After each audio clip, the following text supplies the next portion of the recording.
예, 서로 주님의 이름으로 사랑합니다로 인사를 나눠주시면 감사하겠습니다. 주님의 이름으로 사랑합니다. 오늘은 첫 번째 시간은 참된 무릎꿇음이라는 제목과 마태복음에 대해서 오늘 두 번째 시간은 이렇게 살펴보고자 합니다.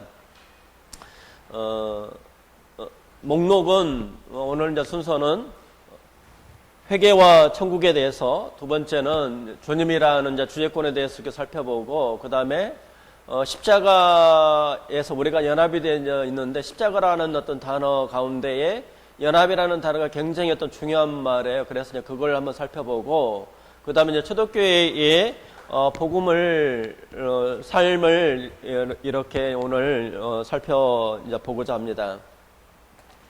동영상을 하나를 이렇게 미국의 이제 침례교회 이제 남침례 목사님인데 30 kilometers south of Alaska. 포로시아 목사님의 이제 내용이 I was in a 되겠습니다. small town, the Southern Baptist of Canada. So I'm up in this town where supposedly the grizzly population outnumbered the people population. And when I got up in the pulpit to preach, as soon as I turned around, the back doors opened up. It's a small church with just two back doors opened up, and a man about 65 years old that could have whipped every one of us in this room walked in. He was a mountain of a man. He just gigantic. And he walked down the aisle, and he sat down on the front row, about right here, and he was, without a doubt, the saddest individual I've ever seen in my life. And so I immediately just went into preaching the gospel. And I preached my heart out, and I did everything I could to simply lay out the gospel before that man. As soon as the sermon was over, I went right down to him, just made a beeline straight for the man, and I said, "Sir, what's wrong? What's wrong?"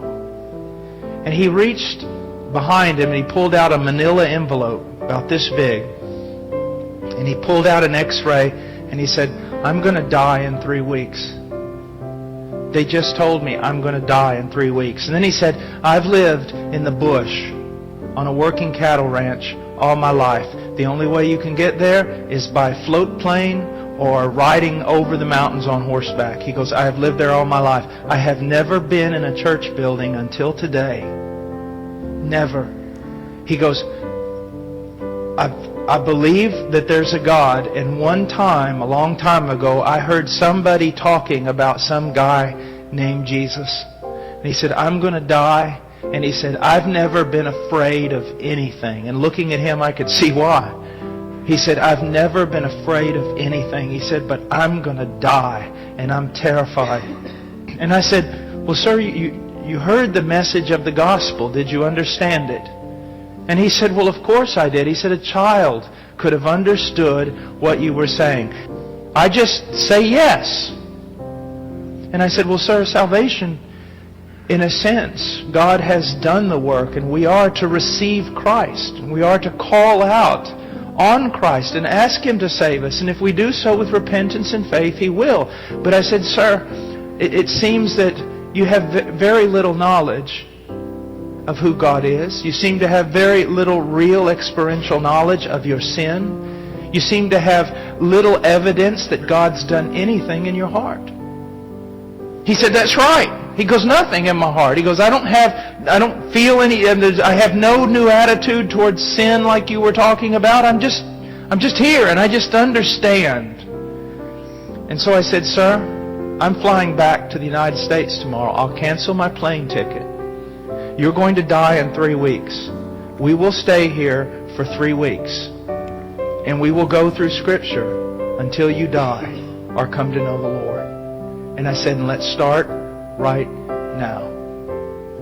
And so I began going through every verse, starting in the Old Testament all the way through the New, because faith cometh by hearing. And so I just put the Word before him and put the Word before him. We were there for probably an hour and 15 minutes. I don't know how long. And I finally stopped and I said, "Sir, do you understand this?" He said, "Yes, I understand it. But I'm no different than I was when I understood it an hour and a half ago. I said, well, let's go again. So we would pray together, we would read through Scripture, we would pray together some more. I would talk to him, I'd give him illustrations, I'd explain, we would pray together. More time went on. And we got down, it was very late in the evening. And finally, we got our way back to John 3:16.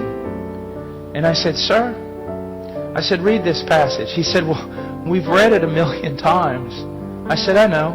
Let's cry out to the Lord, and you just read this. Just read it. Read. It's God's Word. It's powerful. And this is what happened. He had the Bible. I'll never forget those huge hands of his. I mean, they made 2 of mine. And he had the Bible on his lap that I'd given him. And he had his hands kind of looking like this, and he said, oh, okay. Well, for God so loved the world. And then he went,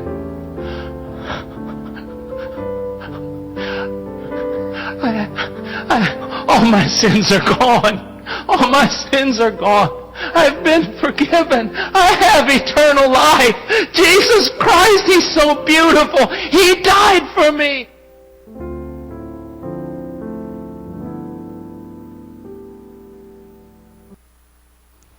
예, 오늘 말씀은 에베소서 3장 14절부터 17절 말씀이 되겠습니다. 14절부터 17절 에베소서 3장 14절과 17절 말씀을 같이 선포하도록 하겠습니다. 신약성경 313페이지가 되겠습니다. 찾으셨으면 같이 선포하도록 하겠습니다. 이러므로 내가 하늘과 땅에 있는 각 족속에게 이름을 주신 아버지 앞에 무릎을 꿇고 비노니 그의 영광의 풍성함을 따라 그의 성령으로 말미암아 너희 석 사람을 능력으로 강건하게 하시오며 믿음으로 말미암아 그리스도께서 너희 마음에 계시게 하옵시고 다만 너희가 가운데서 뿌리가 밝히고 터가 굳어져서 아멘. 오늘은 하나님께 참된 무릎꿇음이라는 말씀을 가지고 이렇게 같이 나누고자 합니다.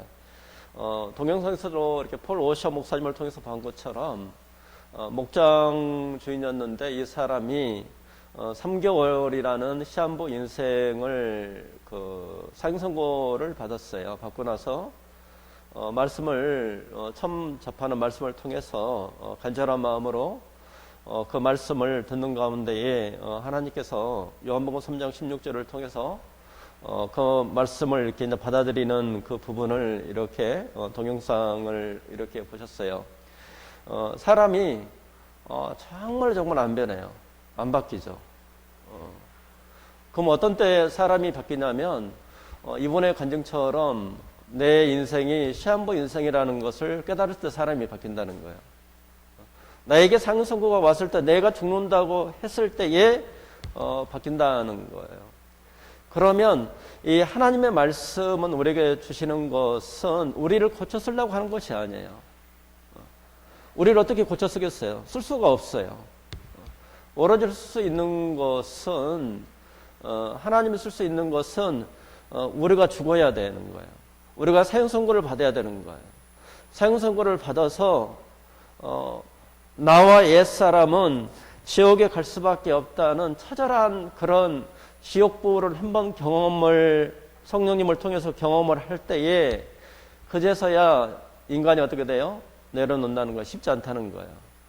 그래서 이 성경 말씀은 예수님께서 이 세상에 오셨을 때에 회개로부터 시작을 했어요. 회개하라. 그 다음에 끝날 때도 뭐라고요? 회개의 복음이 천국까지 전파된다고 이야기를 했어요. 그래서 예수님께서 우리가 이 기준은 이 사도 바울이 지금의 여기에 3장 14절을 이렇게 보시게 되면 이렇게 기도를 하죠. 이러므로 내가 하늘과 땅에 있는 각 족속에게 족속에게 이름을 주신 아버지 앞에 무릎을 꿇고 비노니라는 거예요. 원래 유대인들은 두 손을 들어서 기도를 해요. 무릎을 꿇는다는 것은 쉽지 않아요. 근데 사도 바울이 지금 감옥에서 편지를 보내면서 뭐라고 이야기하냐면 무릎을 꿇고 빈다고 이야기했어요. 그만큼 하나님 안에서 간절하다는 거예요. 믿음의 거장들이 하나님의 선지자로 부르심을 받았던 그 하나님의 사랑과 신약 시대도 마찬가지로 하나님 앞에서 기도들이 다 공통점이 있어요. 예수님도 마찬가지예요. 무엇을 꿇었냐면 하나님 앞에서 진정하게 무릎을 꿇었어요. 무릎을 꿇어서 자신의 모습을 적나라하게 죄인의 모습을 지옥에 갈 수밖에 없는 그런 모습을 하나님께서 말씀을 통해서 성령을 통해서 봤어요. 그러고 난 다음에 하나님께서 무엇을 보여주냐면 여기 있는 것처럼 나를 고칠 수 있는 분, 나를 새롭게 하시는 분, 나를 창조할 분을 하나님을 발견한 거예요. 진정으로 눈이 열려서 나를 변화시키고 나를 지옥에서 사망의 나라에서 천국으로 옮기실 수 있는 분은 하나님이라는 것을 발견하고 난 다음에 이분들의 삶이 뒤집혔어요. 바뀌었어요. 우리가 이렇게 생각할 수도 있어요. 점진적으로 이렇게 바뀐다 전혀 그렇지는 않아요. 지금 사도 바울도 마찬가지예요. 이렇게 지금 감옥에서 편지를 쓰면서도 사도가 편지를 쓰는 이 부분은 뭐라고 이야기하냐면 여기서도 하늘과 땅에 있는 각 족속에게 이름을 주신 아버지 앞에 뭐라고 이야기를 하냐면 진정하게 무릎을 꿇는다는 거예요. 자기를 그 노사도가 절박한 가운데 하나님 앞에서 무릎을 꿇어서 하나님 앞에 간절하게 기도한다는 거예요. 기도에서 우리의 속사람은 우리가 할 수 없으니 우리의 속사람을 성령으로 새롭게 하지 않으면 성령께서 내 안에 들어오지 않으면 인간은 바뀌지 않는다는 거예요. 그래서 사도 바울이 진정하게 우리가 무릎을 꿇는 것은 우리가 날마다 무엇을 확인을 해야 되냐면 내 삶이 하나님 안에서 회개가 되어져 있는지 내 삶의 주인이 사도 바울의 얘기도 변함이 없이 그렇게 기도하잖아요. 아버지 앞에 내가 진정으로 지금도 하루를 시작할 때에 무릎을 꿇느냐는 거예요. 무릎을 꿇으면서 하나님만을 온전히 내가 전적으로 의지하고 내 삶을 주님 앞에서 터치해 주시고 인도해 주시냐는 거예요. 그것을 이 사도 바울은 이렇게 이야기를 하고 그 다음에 에스라 학사도 그렇게 이야기를 하고 다니엘도 어떻게 기도를 해요? 간절하게 무릎을 꿇고 빈다고 이야기를 했어요. 스테반이 우리가 기도를 할 때에도 공통점은 스테반도 어떻게 돼요? 간절하게 무릎을 꿇고 온다는 거예요. 그래서 예수님께서 우리가 이제 여기에 있는 말씀처럼 맨 처음에 선언한 것이 예수께서 비로소 전파에 이르시되 회개하라 천국이 가까웠느니라 하시니라 이렇게 이야기를 했어요. 그러면 현대교회의 가장 큰 문제가 뭐냐면 시간이 지나도 삶의 변화가 없어요. 그러면서 뭐라고 이야기하냐면 지나면 변화가 될 것입니다 이야기를 해요. 근데 성경은 그렇게 이야기하지 않는다는 거예요. 뭐라고 이야기해요? 회개하라고 이야기를 한다는 거예요. 회개하라. 왜냐하면 하늘들의 나라가 가까이 왔다는 거예요. 하나님께서 그 안에 어떻게 한다고요? 통치를 하기를 원한다는 거예요. 그러면 여기에 성경에는 천국에 들어갈 자와 천국을 소유할 수 있는 자격을 분명히 어떻게 돼요? 제시를 한다는 거예요. 천국은 누가 들어가느냐? 오직 회개한 자만이 회개한 죄인들이 들어가는 것이라는 것을 이야기를 해요. 예수님께서 그렇게 이야기를 하죠. 내가 의인을 부르러 온 것이 아니라 뭘 부르러 왔다고요? 죄인을 불러 회개시켜러 왔나라고 이야기를 해요. 그러면 천국에 들어가는 사람이 누구일까요? 이렇게 이야기를 하죠. 그러면 교회에서 주로는 가톨릭 같은 경우는 특히 뭐가 중요하냐? 세례. 그 다음에 우리가 이제 주의 만찬이라고 하는 주의 만찬이라고 하는 성만찬이 굉장히 중요해요. 얘네들은 화채설에서 이 포도주가 예수님의 피예요. 그냥 피가 떨어지면 안 되잖아요. 그러니까 피를 안 주는 거예요. 그 다음에 떡은 예수님의 살이라고 이렇게 변화가 된다고 이야기를 그래서 조그맣게 해가지고 주는 거예요. 거기에다가 선행을 붙였어요. 얘는 선행이 있어요. 그래서 구제나 재정적인 기부를 내서 선행을 많이 쌓은 사람을 그 선행을 통해서 천국에 간다고 그렇게 이야기를 하죠. 그래서 좀 반대되는 어떤 측면이 있어요.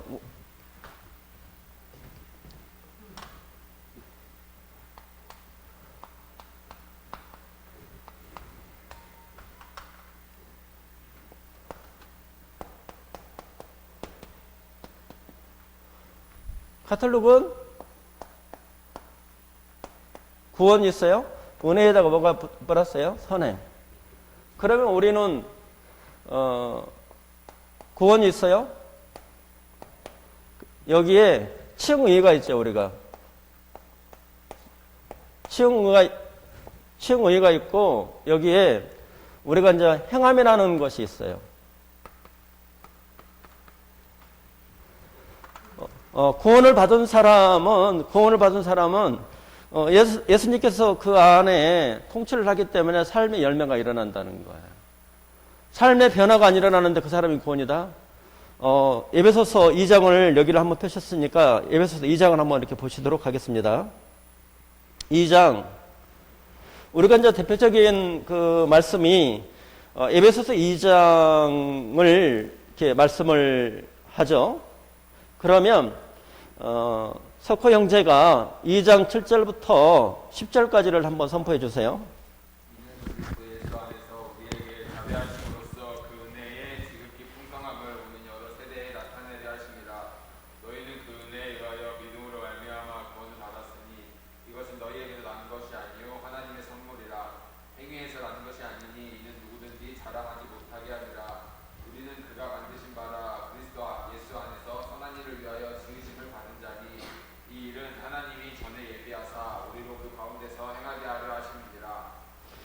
그러면 현대 교회에서 어디까지만 읽냐면 이 8절까지만 읽죠. 8절. 너희는 그 은혜에 의하여 믿음으로 말미암아 구원을 받았으니 이것은 너희에게서 난 것이 아니요 하나님의 선물이라. 여기까지만 읽어요. 그러면 성경에서는 저기도 마찬가지지만 구원에다가 지금 이것은 예수님을 통해서 우리가 의롭다 하심을 받았잖아요. 선물이라고 하나님의 은혜라고 이야기를 해요. 이 하나님의 이 구원에 대해서 의 은혜를 하나님의 믿음으로 우리가 구원함을 받는다고 이야기를 해요. 그래서 하나님의 선물이라고 딱 여기까지를 해요. 근데 성경은 뭐라고 이야기하냐면 거기 뭐가 더 써져 있어요? 10절 말씀. 10절 말씀을 같이 선포하겠습니다. 10절. 우리는 그가 만드신 바라 그리스도 예수 안에서 선한 일을 위하여 지으심을 받은 자니 이 일은 하나님이 전에 예비하사 우리로 그 가운데서 행하게 하려 하심이니라. 이 구절은 항상 뺀단 말이죠. 그러면 우리가 구원함을 받은 사람은 의롭다 하심을 하나님의 은혜를 통해서 뭐가 나타나야 돼요? 행함이 나타나야 된다는 거예요. 그 행함은 누가 나타나느냐? 예수님께서 그 삶에 주님이 될 때 삶이 변화가 된단 말이죠. 내 옛사람이 살아있는데 그래서 삶의 변화가 없어요. 그래서 시간이 지나면 변함이 된다고 생각을 교회에서 그렇게 가르치죠. 근데 성경은 이 사도 바울은 뭐라고 이야기하냐면 여기에 뭐라고 이야기해요? 선한 일을 위하여 지으심 받은 자라고 이야기를 하죠. 바울이 13권을 기록을 하면서 계속적으로 말씀을 하는 것이 메시지가 있어요. 예수님처럼 동일하죠. 예수님처럼 회개가 있어요. 그 안에 누가 있어요? 예수님이 주님이라는 거예요.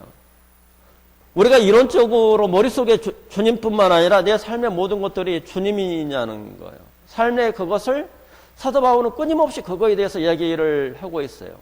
그러면 사도 바울이 복음을 전하는 그 메시지는 예수님이 했던 것처럼 회개하라 천국이 가까웠다는 것처럼 회개를 하면 그 삶이 어떻게 된다고요? 변화가 생기고 하나님께서 그 나라를 통치하는 것처럼 하나님께서 내 삶을 통치를 한다는 거잖아요.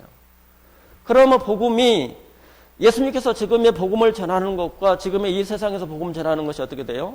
차이점이 엄청나게 있다는 이야기예요. 또 이렇게 이 말씀을 가지고 미국에 있는 그 목사님들도 그렇게 이야기를 해요. 이렇게도 이야기를 하시는 분이 있어요. 예수님처럼 살지 않으면 구원이 아닙니다. 그렇게 설교를 해요. 제가 가서 미국에서 들었어요. 그분이 그렇게 삶을 살아요. 금원체가 목사가 예수님처럼 살지 않으면 구원입니다. 그럼 어떻게 됐어요? 성도님들이 저의 삶을 보겠죠. 근데 그분은 그렇게 설교를 해요. 예수님이 그렇게 이야기를 하시는 거예요. 예수님처럼 살지 않으면 구원을 확인을 하셔야 됩니다. 이렇게 이야기를 해요. 그래서 제가 물어봤어요. 그럼 성도님들이 그 말씀을 잘 받아들입니까? 충격적이지 않습니까? 그렇게 산다는 거예요. 바울이 이야기하는 부분도 똑같다는 거예요. 이분이 이제 미대수들의 이제 교수인데 이 분이 그 삶을 그렇게 사는 거예요. 그러니까 어떻게 되냐? 그 삶이 예수님처럼 살아야 되니까 얼마나 그 삶이 자기를 돌아보겠느냐는 거예요. 그래서 예수님도 마찬가지죠. 예수님이 내가 의인을 구하러 온 것이 아니요 죄인을 불러 회개시키러 왔노라고 이야기를 했어요. 예수님이 오신 것은 우리의 삶을 어떻게 된다고요? 완전히 바뀌는 거예요. 삶의 변화가 일어나는 거예요. 하나님의 나라가 나를 통치하는 거라는 거죠. 그래서 이 예수님께서 말씀을 하시는 이 복음이라고 하는 그 부분은 예수님이 나의 에베소서에서도 다시 오늘 본문 말씀으로 이렇게 확인을 해보시면 바울이 복음을 전하는 거나 또 지금의 성도들한테 말씀을 하는 것이 똑같아요. 거기에 17절 인권사님이 한번 선포해 주세요. 17절 3장 17절 3장 오늘 본 말씀 3장 17절 믿음으로 말미암아 그리스도께서 너희 마음에 계시게 하시옵고 너희가 사랑 가운데서 뿌리가 박히고 토가 굳어져서. 자, 그러면 믿음으로 말미암아 회개를 통해서 믿음으로 말미암아 그리스도께서 너희 마음에 계시게 하옵시고 이렇게 이야기했단 말이죠. 예수님이 어떻게 한다고요? 내주하시는데 이것이 일시적으로 있는 것이냐 아니면 영구적으로 있는 것이냐는 거예요. 어느 것 같아요? 영구적이라는 거예요. 그러면 파라이케오라고 하는 그 헬라어를 써서 이것은 일시적인 거고 이 단어는 카타이케오라는 영구적으로 예수님이 주님이 됐어요. 우리가 생각을 해보자고요. 그러니까 우리가 예수님을 주님으로 만났어요. 초반에 만났는데 내가 시간이 2, 3년이 지났어요. 근데 내가 내 마음대로 살아요. 그러면 이 사람은 여기 있는 성경의 권고로 바울이 이야기를 할 때에 누가 주인이냐는 거예요. 예수님이 주인이 아니라 누가 주인이에요? 자기가 주인이라는 거예요. 그러니까 그 부분에 대해서는 다시 구원을 어떻게 해야 된다고요? 확인을 하셔야 된다고요. 왜? 예수님이 그 10년 가운데에 계시게 하옵시고 예수님이 오시면 삶의 변화가 일어난다고. 자기 마음대로 살 수가 없어요. 바울의 삶을 지켜보세요. 사도들의 삶을 지켜보세요. 예수님을 만나고 난 다음에 사도들의 삶이 변함이 있느냐고. 변함이 없어요. 누가 왕이에요? 자기 왕에? 예수님이 왕이시라는 거예요. 바울 사도가 이야기하는 이 부분은 예수님께서 내 삶을 통치하고 있다는 거예요. 하나님께서 나를 통치하고 있다는 거예요. 이것이 만약에 우리는 이렇게 이야기를 하죠. 점진적으로 앞으로 좋아질 거야. 첫사랑을 해보고 하면 될 거야. 이렇게 이야기하죠. 근데 성경은 뭐라고 이야기해요? 그런 단어가 없어요. 그런 말씀이 없다고요. 여기서도 바울이 지금의 노 사도가 에베소 교회는 3년 6개월 동안 자기의 인생이 걸린 교회예요. 자기가 마지막으로 편지를 쓰는 거예요. 유언과 같은 말씀이 바로 에베소서 말씀이에요. 그러면은 현대 교회 저도 마찬가지예요. 다시 우리가 살펴보는 거예요. 저도 오늘 하루를 보면서 또 이 말씀이 나한테 맞는지를 확인을 하셔야 된다는 거예요. 내 삶의 주인이 예수님이냐는 거예요. 다시 한번 이 말씀을 다시 확인을 하고 바울이 뭐라고 이야기하면 나를 어떻게 한다고? 날마다 십자가에 못 박는다고. 다시 못 박고 다시 확인한다고요. 다시 확인을 해서 내 삶의 주인이 누구냐는 거예요. 예수님이라는 거예요. 그러면 우리가 복음적인 회개라고 이야기를 해요. 예수님을 만나기 전에도. 그러면 만나고 후에도 어떻게 해야 돼요? 계속적으로 확인을 하셔야 돼요. 바울이 여기 있는 것처럼 그리스도께서 너희 마음에 계시게 하옵시고 이것이 될 때에 우리 안에 뭐가 있냐면 충만함이 있다고요. 풍요로움이 있다고요. 하나님께서 나를 지켜주신다고요. 나의 삶에 기쁨이 있다고요. 이것이 안 되면 내 안에 기쁨이 없다고요. 그래서 이 바울이 이 부분을 첫 번째 하나님의 지혜와 계시의 정신을 주시고 하면서 또 하나님께서 이 성도들이 하나님이 주시는 충만함과 은혜를 누리게 하기 위해서 이 편지를 쓰는 거라고요. 그러면 성경에서 이야기하는 것 현대교회에서 복음 전하는 것이 엄청나게 차이가 있죠. 은혜를 딱 받으면 누구 마음대로 살아요? 자기 마음대로 살아요. 그러니까 우리가 예수님이 이야기한 대로 그것은 구원이 아니라는 거예요. 누가 주인이 되는 것이냐? 예수님이 내 삶의 주인이 된다는 거예요. 그래서 여기에 우리가 천국에 들어갈 사람이 누구냐 했을 때에 회개 없는 믿음으로 가는 것이 아니라 회개를 한다는 거예요. 바울이 얼마나 그 3일 동안에 자기 어떤 삶을 끊임없이 돌아보면서 바울이 뭐라고 표현했냐면 나는 내가 죄인 중에 괴수라고 그렇게 표현을 했어요. 그렇게 자신을 돌아보고 또 돌아봤던 그 사도가 누구냐? 바로 사도 바울이죠. 그래서 예수님이 하신 것처럼 내가 의인을 구하러 온 것이 아니오 죄인을 불러 회개시키러 왔노라 이렇게 이야기를 했어요.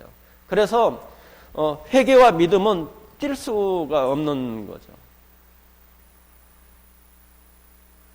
그러면 우리가 천국에 들어가는 사람은 누구일까요? 이렇게 되어져 있죠. 그러면 우리가 이 신약 성경을 통해서 예수님을 만난 사람을 통해서 그 예수님을 삶의 주인을 만나고 난 다음에 삶이 어떠냐고요? 다 뒤집어집니다. 다 변화가 일어나요.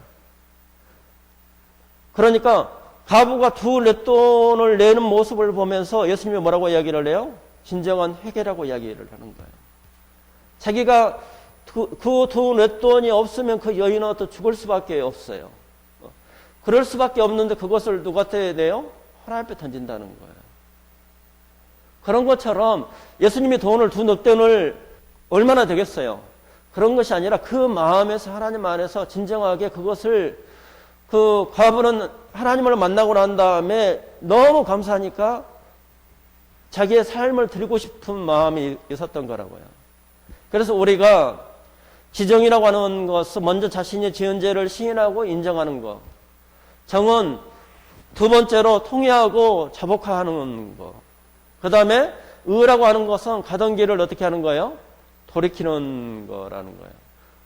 지정의라고 표현이 되어 있어요. 그래서 전인격적으로 내 삶을 하나님 안에서 회개를 됐는지를 우리가 살펴봐야 된다는 거예요. 그러면 우리가 이제 회개를 그러면 회개의 표준은 뭐라고 얘기하냐면 회개에 합당한 열매라고 이야기를 하죠. 우리가 눈물을 흘리면서 회개했다고 하지만 사실 회개라고는 할 수는 없다는 거예요.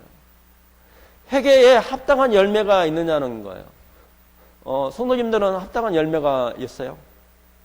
회개에 대한 합당한 열매. 너무 어려운 질문이나요? 하나님께서 원하시는 회개란 회개의 과정만을 의미하는 것이 아니라는 거예요. 회개로 말미암아 나타난 여러 가지 합당한 열매들이 있다는 거예요.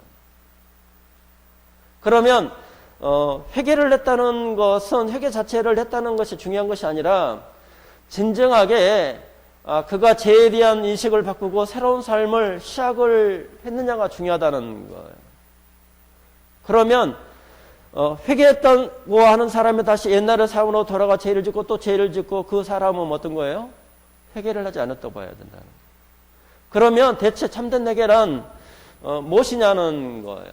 그것이 오늘 이제 마태복음 13장 마태복음 13장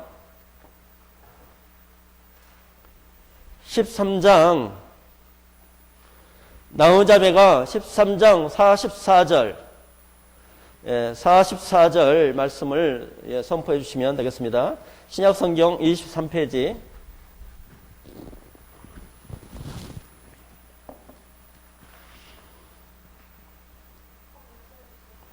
44절 천천히 하시면 됩니다. 마태복음 13장 44절.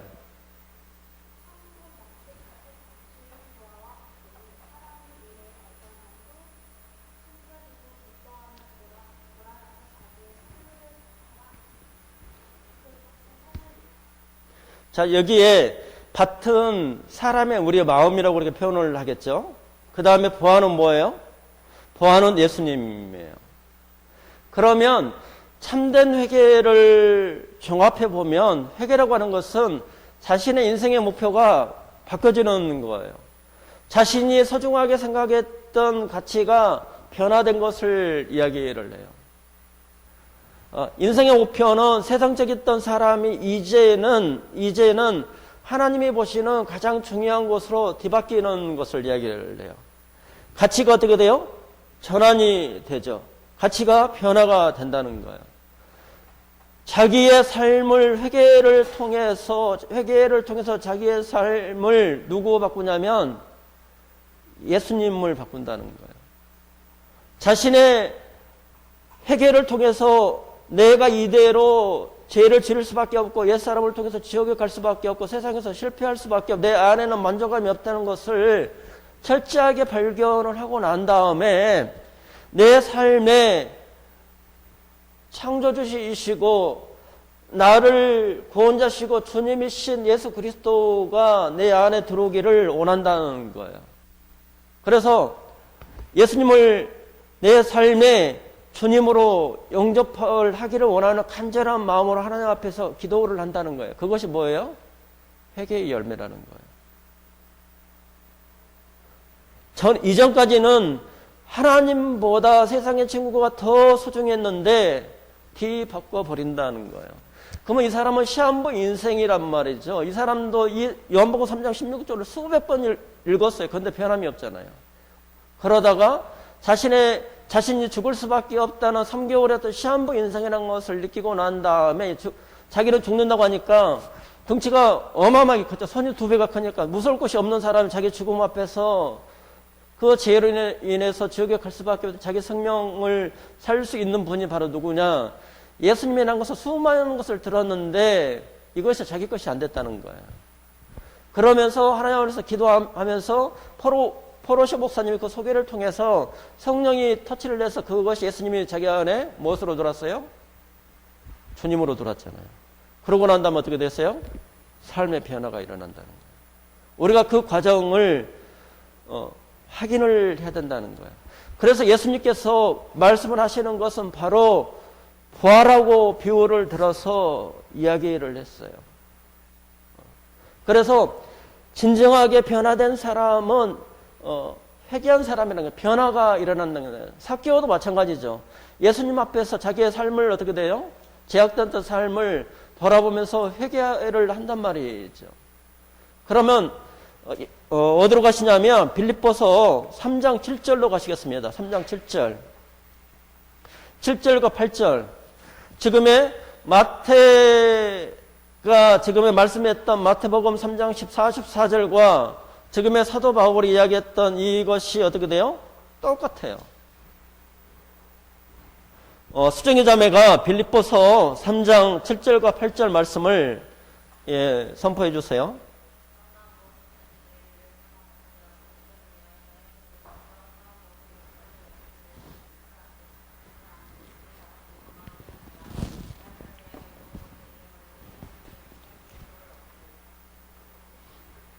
그러면 사도 바울이 그전에는 어땠어요?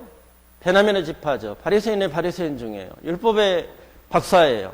그 다음에 이 사내들위원회 공회장이었던 될 수가 있었어요. 열심으로 어떤 교회를 박혀하는 어떤 가운데에 자기가 쌓았던 학문들, 자기가 쌓았던 신앙들은 얼마나 화려하냐고요. 그 화려한 것들이 있는데 예수님을 만나고 난 다음에 그 모든 것들을 무엇으로 여겼어요? 똥으로 여겼다고요. 그러면 자기 어떤 삶의 가운데에 예수님을 자기의 부하로 여겼다는 거죠. 그건 어떤 것을 의미를 하냐면 바로 예수님이 여기 있는 것처럼 주님이라고 하는 것은 우리가 통치권과 소유권이 누구한테 있는 거예요? 예수님 앞에 있다는 거예요.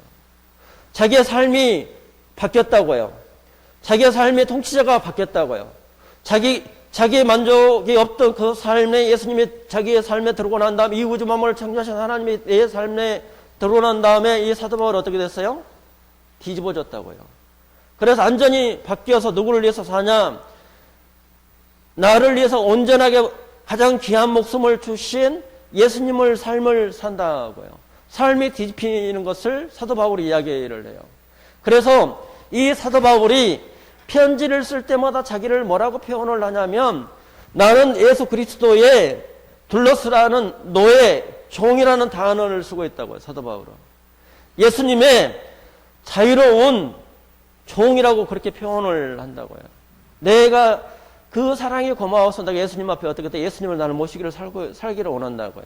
예수님과 함께 된 삶을 예수님이 나에게 부탁하신 이방인들에게 땅끝까지 복음을 전하는 것에 대해서 그 삶을, 자기의 삶을 어떻게 돼요? 사도 바울이 던진다고요. 결국은 예수님께서 그런 거예요. 예수님께서 사도 바울을 사랑한 것이 죽음으로써 사랑을 했잖아요. 그러니까 사도 바울도 자기가 목배임을 당하면서까지 누구를 사랑한 거예요? 예수님을 사랑한 거예요. 그러니까 구원을 받은 사람은 예수님을 위해서 순교를 할 수가 있어요. 왜? 그 사랑이 있기 때문에. 그건 받은 사람만이 알죠. 그래서 이 사도 바울이 여기에 예수님이 내 삶에 가장 어떻게 한다고요? 전부라는 거예요.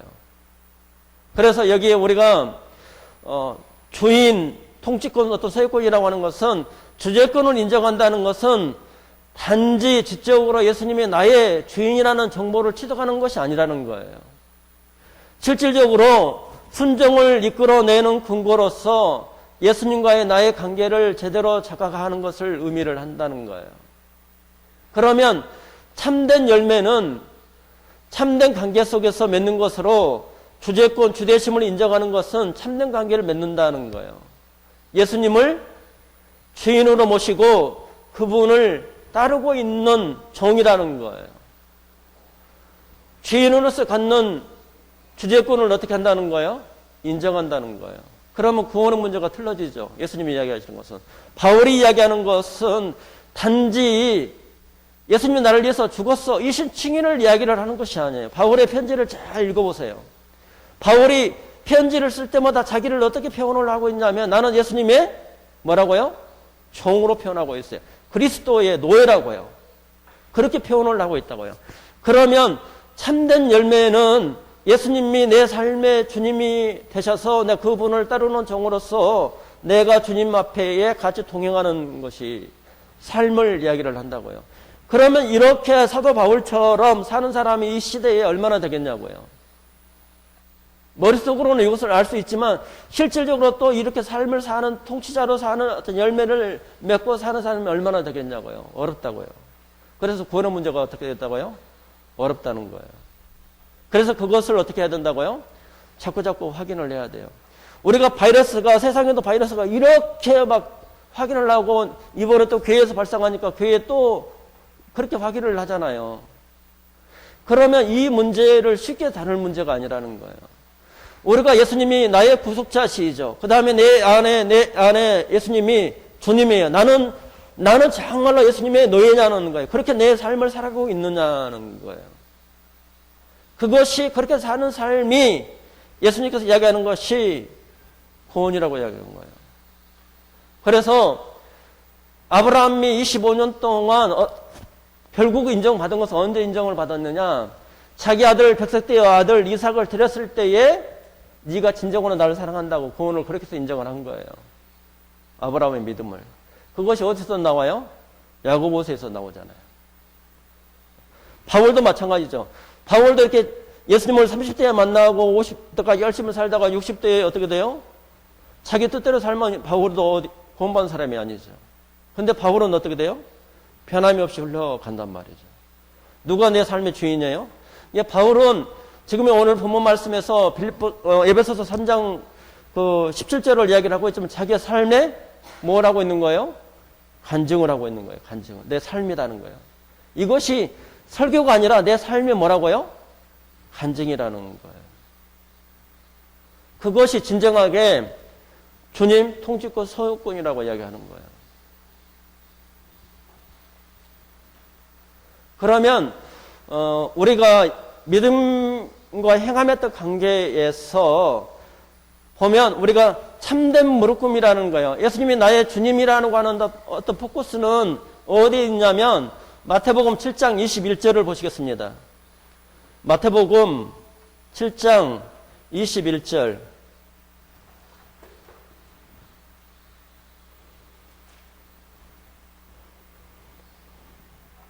(7장) 21절부터 23절을 수아자매가 한번 선포해 주세요.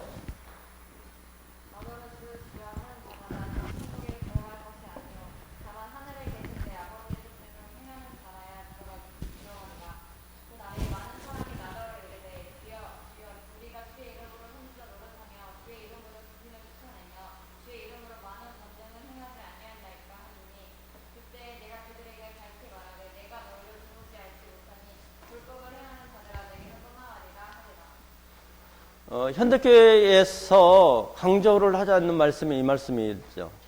어디를 강조를 하냐면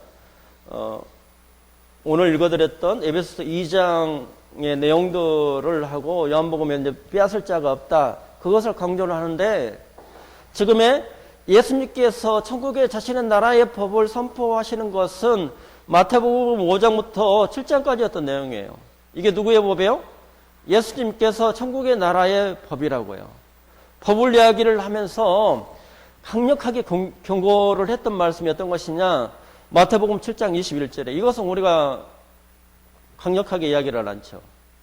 이게 참된 무릎꿇음이라고 하는 것은 예수님이 내 삶의 주님이라고 하는 그 자체에는 마태복음 7장 21절부터 23절의 말씀을 이야기를 하고 있어요.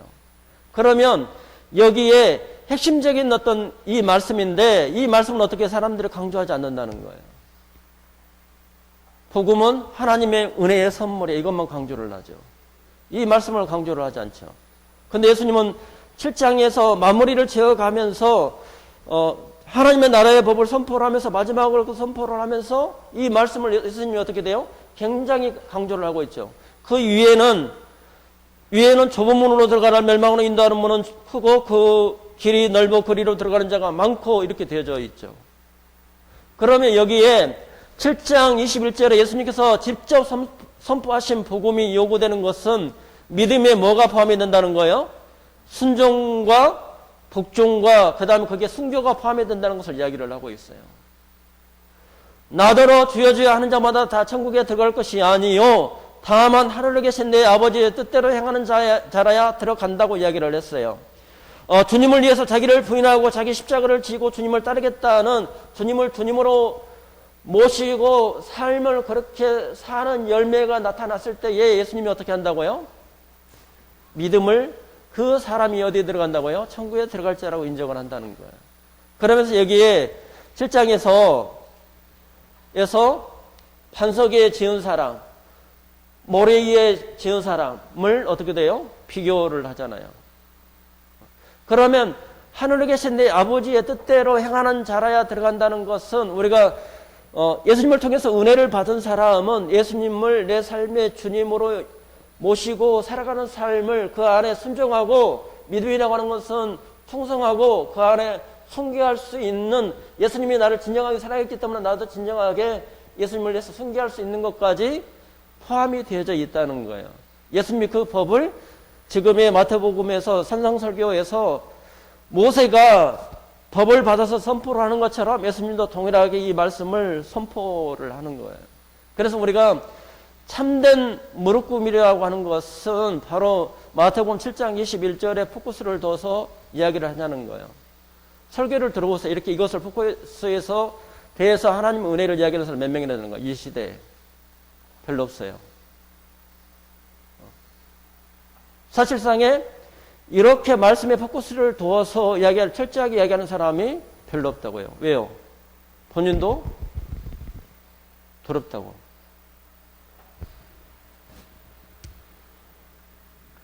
그러면 예수님께서 우리가 주대심과 주제권의 모든 순종의 근거는 우리가 하나를 더 그 바울이 자기를 소개한 것을 다시 한번 소개를 시켜드릴게요. 우리가 어디서 근거를 찾아야 되냐면 성경에서 근거를 찾아야 되잖아요. 로마서 1장 1절 장수자매가 한번 선포해 주세요. 로마서 1장 1절.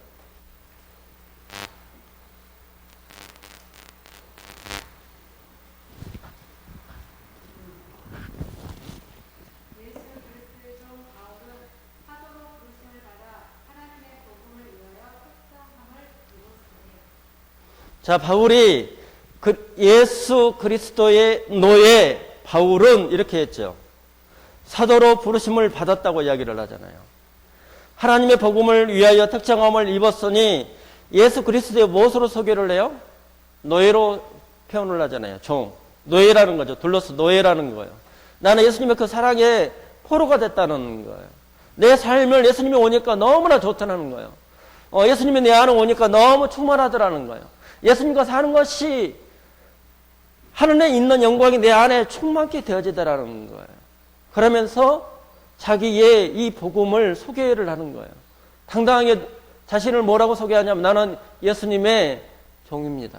예수님의 노예입니다. 이렇게 한다는 거죠. 그래서 바울이 복음을 전하는 것은 하나님의 은혜와 그 다음에 예수님이 어떤 거예요? 주되심을 선언을 하는 거예요. 주제권은 모든 순종의 근거가 되는 거라는 거예요. 예수님께서 주인으로서 종에게 요구할 권리를 갖는 주제권은 이 종은 주인에게 순종함으로 반응할 의무를 갖는다고요. 그러면 7장의 내용에 7장의 21절에 주라는 표현을 하면서 주여 주여라고 이야기를 하죠. 그럼 어떤 거예요? 주여 주여 하는 것은 주여라고 하면서 나는 바울이 이야기한 것처럼 나는 예수님의 노예입니다 하는데 지 맘대로 살아요? 내 맘대로? 그럼 어떻게 된 거예요? 하나님이 그 사람 어떻게 한다고요? 모른다고. 나고는 관계가 없다고. 예수님이 협박하고 있는 거잖아요. 그렇죠? 굉장히 그렇게 들릴 수 있잖아요. 그러면 이 말씀 그대로 우리가 전해주자는 거예요. 그러면 우리가 성경에 근거 있는 것처럼 우리가 이 믿음을 가져야 되고 우리가 그렇게 가져가야 된다고요. 그래야 예수님께서 나중에 심판하실 때 무엇으로 해요? 이 말씀 가지고 하실 거잖아요. 그러면 나도 예수님 앞에 예수님 이렇게 써졌는데 이대로 나 살았습니다. 이렇게 제시를 해야 될 거 아니에요. 예수님이 자신의 법에 대해서 천국 나라의 법에 대해서 이야기를 했어요. 그럼 우리는 이 말씀을 가지고 어떻게 해야 돼요? 내밀면 되는 거예요. 나 이렇게 예수님이 살았습니다. 내놓으라고 할 거 아니에요. 그러면 내놓으면 된다는 거예요. 그러면 여기에 마태복음 7장 21절에서 주라는 표현을 하면서 그렇게 이야기했죠. 주님인데 나의 옛사람이 변하던가요? 내 성격이 변하던가요? 안 변한다는 거예요. 그래서 날마다 예수님께서 뭐라고 이야기하냐면 마태복음 16장 24절에 누구든지 나를 따라오려거든 자기를 부인을 하고 자기의 십자가를 지고 나를 따를 것이라는 거예요. 그러니까 날마다 어떻게 해야 된다고요? 십자가를 내가 못 박혀있는가 다시 한번 확인을 해야 된다는 거예요. 내 삶의 주님인지를 날마다 어떻게 해야 된다고요? 확인을 해야 된다고요. 그래서 주라는 표현을 사용하면서 천국에 들어가는 자는 아버지의 뜻에 순종하는 자라고 표현이 되어 있잖아요. 근데 이것은 우리가 싹 빼죠. 주라는 거, 주여 주여 하는 자만은. 이 단어가 주라노가 오는 것은 예수님이 주대심과 주제권을 이야기하는 근거라는 거죠. 예수님을 주인으로 혹은 스승으로 모시는 자는 마땅히 자기 부인과 철저한 뭐가 따라요? 복종이 요구된다는 거예요. 그래서 예수님께서 이런 말이 없어요. 어떤 것이냐면 앞으로 진격, 믿음으로 살아 이런 단어가 있냐고 성경에 없어요. 예수님은 어떻게 해요? 나를 따르라고 이야기한단 말이에요. 예수님이 십자가를 내가 지고 간 것처럼 너도 누구를 따르라고요? 나를 따르라고 이야기를 한다고. 예수님이 먼저 어떻게 살았어요? 샘플로 살았다고. 기준처럼 살았다고요. 저도 마찬가지로 누가 내 삶의 기준이에요? 예수님. 예수님이 살았던 것처럼 우리도 그렇게 동일하게 사는 것이 구원이라는 거예요. 이 성경은 마태복음에서는 우리에게 그렇게 말씀을 하고 있어요. 그렇게 살아보면, 우리가 철저하게 그렇게 살아보면 더 훨씬 편해요. 누구를 지키는 것이. 우리가 이 핸드폰도 있잖아요. 이 핸드폰도 수백만 번 테스트를 해서 나옵니다. 우리가 사용을 하다가 만약에 이것을 핸드폰을 만드는 데 있어서 1m에서 내가 깨졌어. 그러면 불량나면 어떻게 될 것이에요? 더 어려워요. 그러니까 철저하게 그 기준을 통과를 해서 나온 것들이, 자동차도 마찬가지잖아요. 철저하게 통과를 해서 나오면 차라리 거기 더 편하다고요. 우리가 구원의 문제도 마찬가지예요. 사도 바울이 그렇게 끊임없이 이야기하고 예수님이 이렇게 끊임없이 이야기했지만 철저하게 이것을 내 삶을, 내 구원과 이 주제권을 통해서 철저하게 검증해서 이렇게 살면 사라진다고요. 더 편하다고, 기준이. 이것이 굉장히 어렵게 느껴질 수도 있지만 이대로 이 말씀대로 우리가 성령의 도우심과 성령의 능력으로 인도하심으로 살면 이것이 더 편하다고요. 당당하다고요, 이게. 그래서 예수님께서 이렇게 말씀을 통해서 우리에게 제시를 하고 있고, 사도 바울의 편지를 쓸 때마다 자신을 예수 그리스도의 노예라고 표현을 한다는 거예요. 그래서 여기에 우리가 주제권에서 주여 주여 나더러 주여 주여 하는 자마다 다 천국에 들어갈 것이 아니요, 이 단어가 굉장히 중요하고, 예수님께서 제자들에게 하시는 말씀이 누구든지 나를 따라오려거든 자기를 부인을 하고 자기 십자가를 지고 나를 따를 것이 아니라, 이 말씀이 굉장히 중요하다고요. 죽으면 편해요. 안 죽으니까 어떻게 해요? 괴롭습니다. 죽으면 편해요. 우리가 물속에서 수영 잘하는 사람은 어떻게 해야 돼요? 물한테 무엇을 맡겨야 돼요? 몸을 맡기면 돼요. 물속에서 자기 혼자 막 수영 못해요. 물속에다가 푹 맡기면 어떻게 해요? 물속에서 뜹니다. 마찬가지예요. 우리가 이 십자가를 통해서 예수님 앞에 푹 맡기면 더 편해요. 근데 우리가 하나님을 신뢰하지 못하기 때문에 내 삶은 어떻게 돼요? 못 맡기는 거죠. 그러니까 물속에 빠지는 거예요.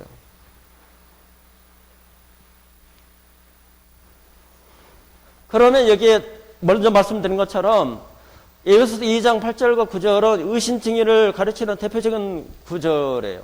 이 부분과 그 밑에 뭐가 있느냐? 선한 일이 있다는 거예요. 그러면 이것을 정확하게 이야기를 하려면 우리가 종교개혁의 5가지 핵심의 그 교리가 있어요. 석호 형제가 이걸 한번 이렇게 읽어주세요. 목소리 있게 키워서. 구원은 과거에 나 자신이 주인이 되어 내가 원하는 욕구에 따라 살던 죄인이 회개하여 하나님이 제시하신 예수 그리스도의 길로 돌이킬 때 믿음으로 말미암아 주어지는 하나님의 은혜다. 흥미롭게도 에베소서 2장 3절로 10절은 종교개혁의 5가지 핵심 교리를 확증한다. 오직 은혜, 긍휼이 풍성하신 하나님이 우리를 사랑하신 그 큰 사랑을 인하여 그 은혜에 의하여 오직 믿음으로 말미암아 구원을 받았으니 행위에서 난 것이 아니니 오직 그리스도 함께 살리셨고 또 함께 일으키사 그리스도 예수 안에서 함께 하늘에 앉히시니 오직 하나님께 영광. 이는 그 은혜의 지극히 풍성함을 오는 여러 세대에 나타내려 하심이라. 이 모든 핵심 구절이 하나님의 감동으로 된 오직 성경에 근거한다. 10절을 주목하여 보면 믿음의 행함이 작정되어 있음을 확인할 수 있다. 초대교회 때에는 삼일체, 예수님이 하나님이시냐가 기준이었어요. 이 초대교회 때는, 이 중세시대에는 선행을 해야 된다. 그래야 천국에 갈 수 있다. 이제 그런 예수님 플러스 선행이 있었는데, 그렇지 않다는 그 부분을 제시를 한 것이 종교개혁의 5가지 이제 우리가 핵심 교리라고 말씀을 드릴 수 있는데, 오직 은혜라는 거예요. 긍휼이 풍성하신 하나님, 우리를 사랑하신 그 큰 사랑을 인하여 은혜에 의해져 있다는 거예요. 두 번째는 믿음이라는 거예요. 믿음으로 말미암아 구원함을 얻는 하나님께서, 이 은혜는 온연이고 그 수단은 뭐냐? 믿음이라는 거예요. 근데 이 믿음 속에 뭐가 들어가느냐? 말씀을 드린 것처럼 참된 회개가 들어간다는 거예요.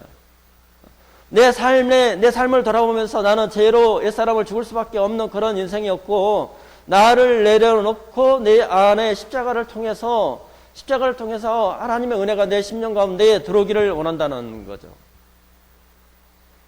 그리고 그 믿음으로 말미암아 성령의 역사로 오직 그리스도와 함께 살리셨고 또 함께 일으키사 그리스도 예수 안에서 함께 하늘에 앉으시니 이렇게 되어져 있다고요.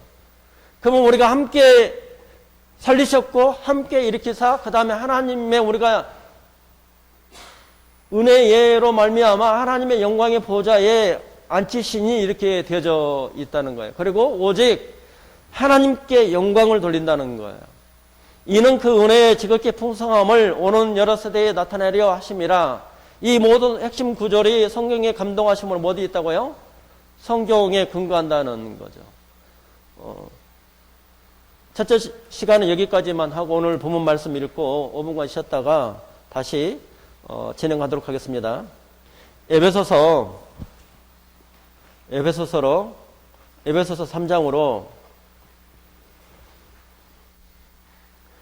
3장 17절 말씀 17절 말씀을 같이 선포하도록 하겠습니다. 17절 믿음으로 말미암아 그리스도께서 너희 마음에 계시게 하옵시고 너희가 사랑 가운데서 뿌리가 밝히고 토가 굳어졌어. 이 말씀처럼 예수님이 일시적으로 나와 함께 하시는 것이 아니라 내 안에 어떻게 하기를 원한다고요? 영구히 함께 하시기를 원한다는 거예요. 그래서 우리가 진주라고 하는 것은, 보배라고 하는 것은 예수님을 내 삶의 모습으로 모시는 것을 원하느냐? 주님으로, 그 다음에 구원자로 모시는 삶을 이 사도 바울이 자기가 살아보니 너무 좋은 거예요. 너무 깊은 거예요. 너무 행복하고 너무 충만한 거예요. 너무 풍요로운 거예요. 그러니까 이 편지를 누구한테 보내느냐? 에베소 성도에게 보내는 것처럼 저희에게 이 편지를 보내는 거예요. 예수님께서 성도님들의 삶의 주인이 되시고 꼴을 먹여주며 충만케 되어지는 예수님의 제자가 되기를 예수님의 이름으로 축원합니다. 예, 일부 시간 마치도록 하겠습니다. 감사합니다.